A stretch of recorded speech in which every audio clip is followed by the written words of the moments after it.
General category से हो अब तो तुम्हें भगवान भी नहीं बचा सकता। चलो जैसे तैसे करके तुम अच्छे कॉलेज में विदाउट रिजर्वेशन पहुंच भी गए। अब क्या कॉलेज में तुम्हारी किसी से भी लड़ाई नहीं होगी? और जिससे लड़ाई हुई वो ST SC OBC या अपाहिज निकला, तुम्हारी लाइफ खत्म, कंप्लीट।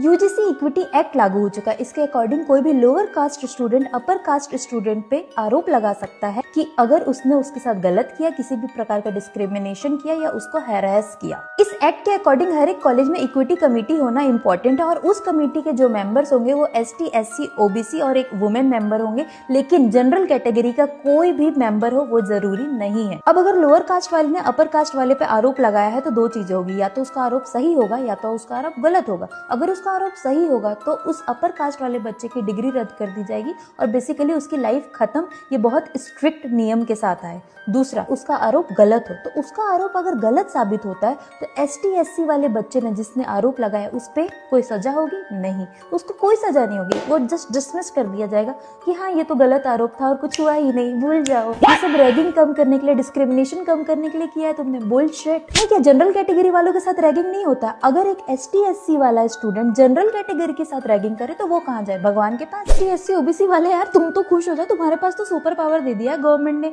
मतलब अगर तुम चीटिंग कर रहे हो, सामने वाले ने तुमको चीट नहीं दिखाया अपने कॉपी, केस कर दो। कॉलेज में तुमको पैसे उधार चाहिए और तुमको कोई नहीं दे रहा है जनरल कैटेगरी वाले, धमकी दे दो, केस कर दूंगा। अगर तुमको कोई लड़की पसंद है और वो जनरल कैटेगरी और हाँ नहीं बोली, सीधे बोलो अगर तू हाँ नहीं बोलेगी तो मैं तेरे पे केस कर दूंगा, गई खत्म। ऐसा एक्ट आप कैसे लागू कर सकते हो यार? This is bullshit. कॉलेज के बच्चे होते ही कितने साल के, में इतनी समझ होती है क्या? तो उनको इतनी पावर क्यों दे रहे हो आप? किसी पे भी केस कर सकते हैं अपर कास्ट वाले पे। अपर कास्ट वालों को कौन बचाएगा? भगवान।